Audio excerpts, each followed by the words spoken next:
guys, welcome back to the channel. It is 5:30 a.m. and Abel is loaded up with Gracie the utility trailer. And some of you may know I have been searching for what seems to be quite some time, but that's been going on in the background and I haven't let you guys know, but it just came up down in California, so we're heading down to pick it up. So if you don't know what I'm talking about, or you're just curious, stay tuned and check out this special Adventures with Abel episode.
Alright guys, we're down here on Scott's property and it took me, I don't know, I started I think at 6. Didn't I send you a message at 6 or something? And it's 3:45 right now.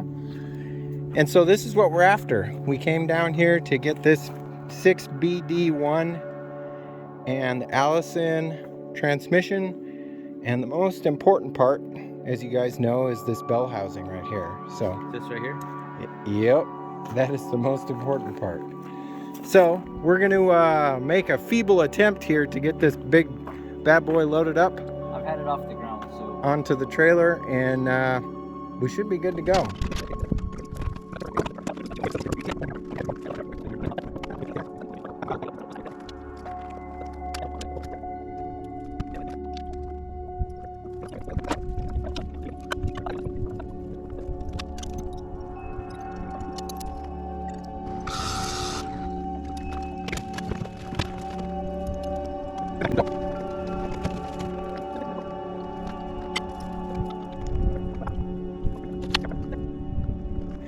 Well guys, we can't get it high enough to get it on the trailer, and aside from that, there's so many broken pieces on it and the motor is actually locked up. It'll only turn like 1/8 of a turn.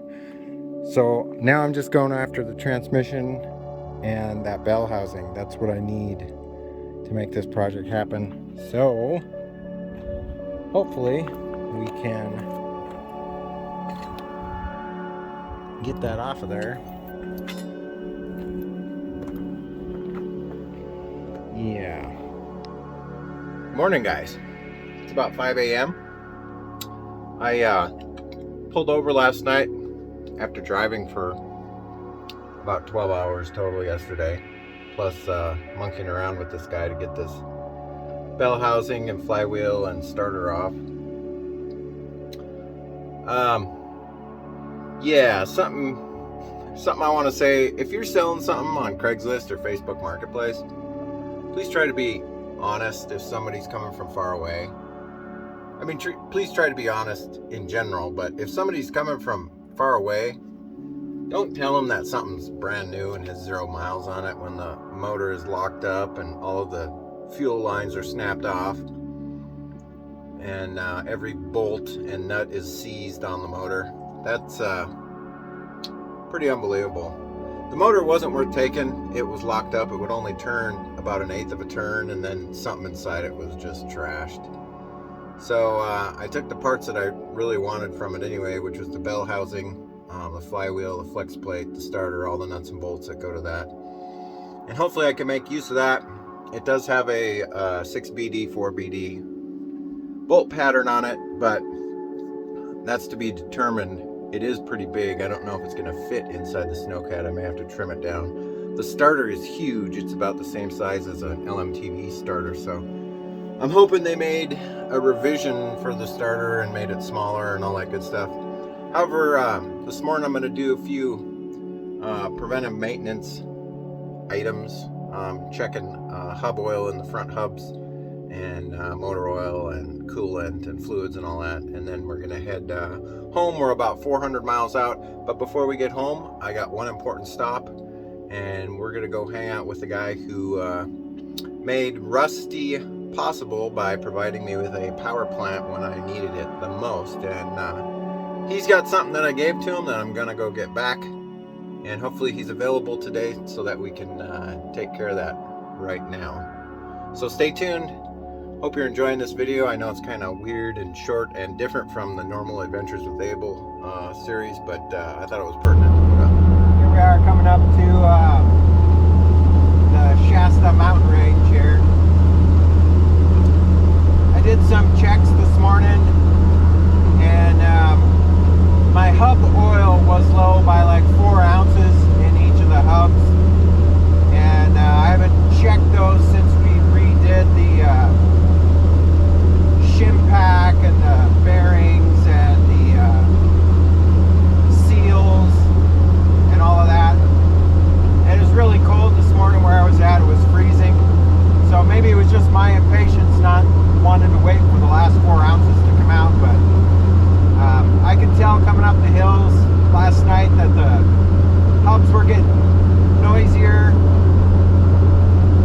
more so than normal, so that's kind of the sign to check them. And everything else looked good: transmission, fluid, oil, all that.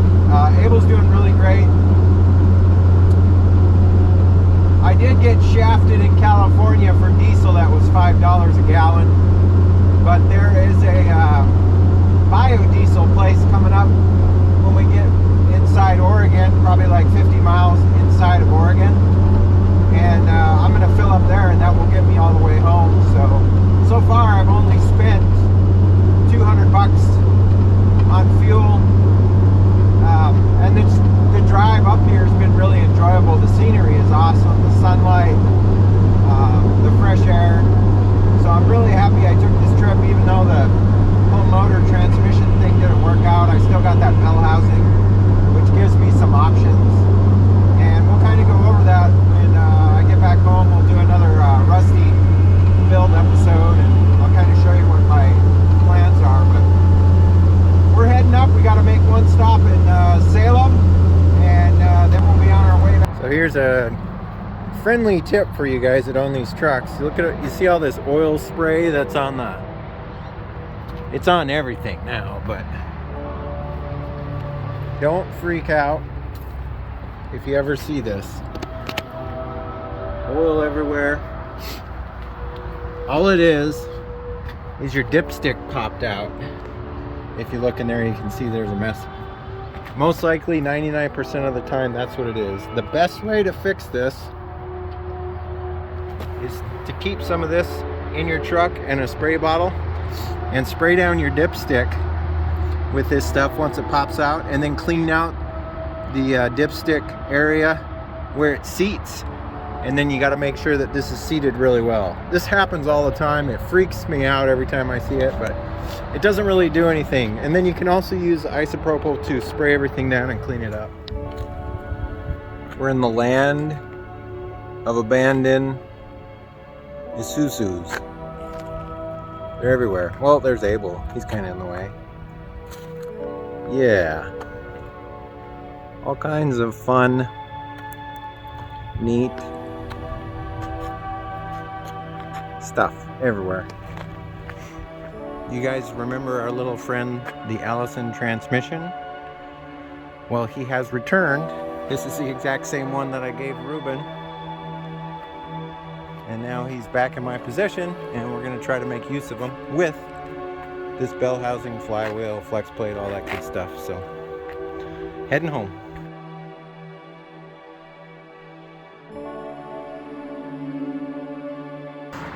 Well, guys, it is 5:40 p.m. almost 48 hours. Well, no, I can't say that. Anyhow, got home with the parts that I'm gonna attempt to use. Abel's home safe. He only had one mishap, which was the dipstick tube popping out. And everything else went great. This trailer tows so nice behind Abel. So I give it a thumbs up. No problems whatsoever. It was great the entire way. And yeah, we're happy to have Gracie with us as another vehicle or resource we can use to pick things up or take things places. If you guys like this video, give me a thumbs up. If you're not subscribed yet, we'd love to have you as a subscriber. And you're gonna wanna stay tuned because this right here is all gonna change. But other than that, I hope you guys are staying safe, taking care of each other, and as always, I'll catch you next time. See you later. Bye-bye.